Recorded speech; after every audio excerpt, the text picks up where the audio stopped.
I guess got some aluminum to weld today, so that's awesome. I haven't had the old rig out in a job in months, so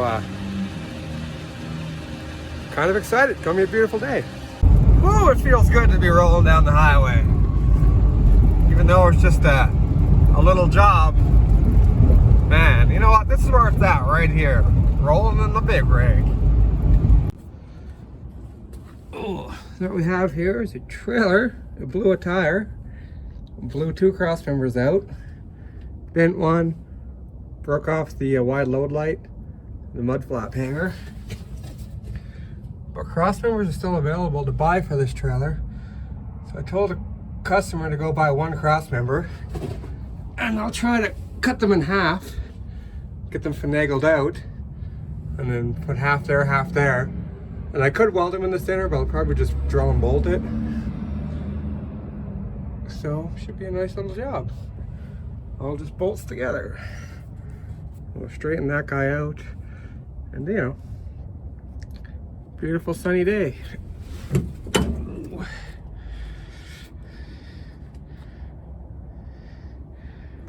Getting her tore apart. Those bolts there, they go through aluminum blocks and into the cross member. And they were solid. Had to take the torch and heat them up and beat them. Got them out. There's that 1 cross member. Getting her. Well, for the most part, I got most of the bolts out.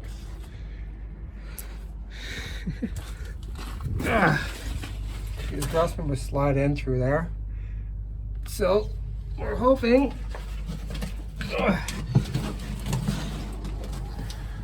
cut them off. I still got to square them up. We're hoping that there's room to slide them in by there, and then drill the holes, and then we're just going to drill and bolt them here. I got 1 foot long plates on each side, so slide the pieces in, drill and bolt on each side, bolt her all back up, and that'll be a nice repair. Got to weld the wide load lights back on, straighten some of these out a bit, but cross members aren't available, so we're just trying to track down some materials now. So it's a pretty decent little job. Alright, the cross members are shaped like that. And you could have ordered a cross member, it would have been like 2 weeks for it to come in. So I'm just going to cut down these channels here, round off the corners, and that'll work. Cut them down, bolt them in. Got these plates, will overlap and drill and bolt it all together. Should be wonderful. Bam. Just like that. Got the corners around it, got it cut down. Boop. Same size. Nice and beautiful. I'll test fit this one, make 1 more, and I can start drilling and bolting. Now, isn't that cute? That was a massive oversight. Hopefully I can smash it in there.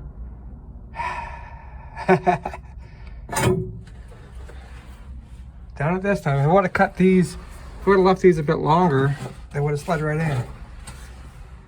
Well, hopefully I can smash it in.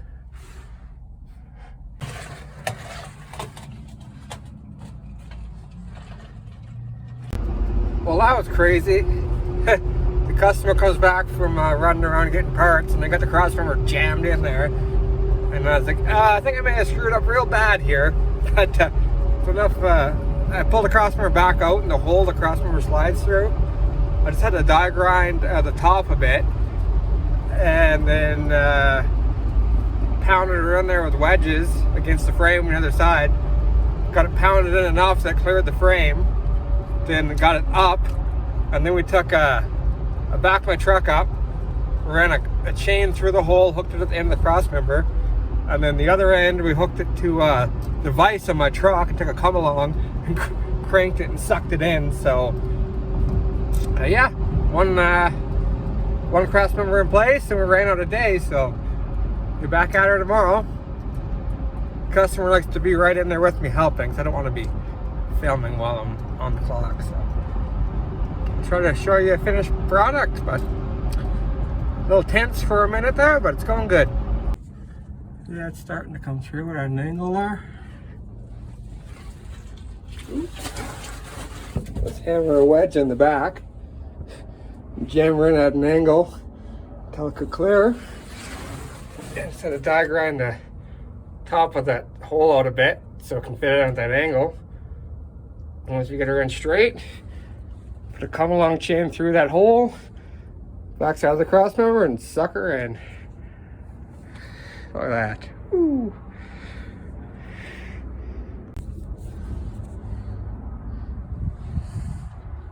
Ooh, see, it hits against that and it makes it tight to get through. It's up, so getting there.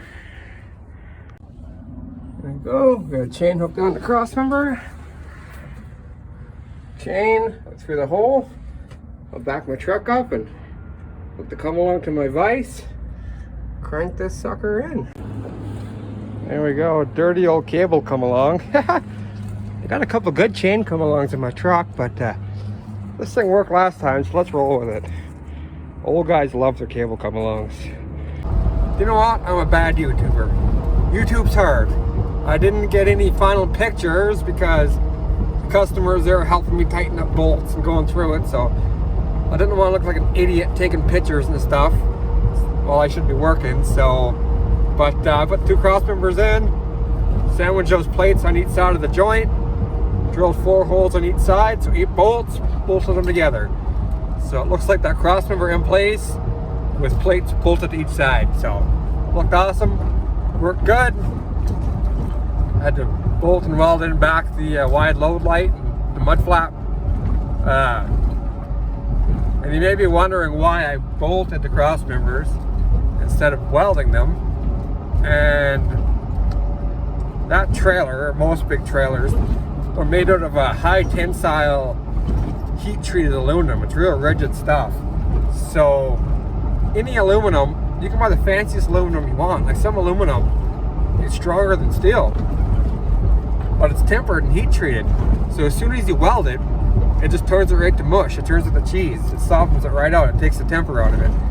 So just being a cross member, I could have welded it, but you can't really get all the way into the top and stuff, and there's more chance of it cracking, and it's that high tensile stuff. So bolting it is just as good or better. So I think bolting was definitely the best option for that scenario, and it worked out awesome. So it's a beautiful day here, cruising down the highway. Life is good.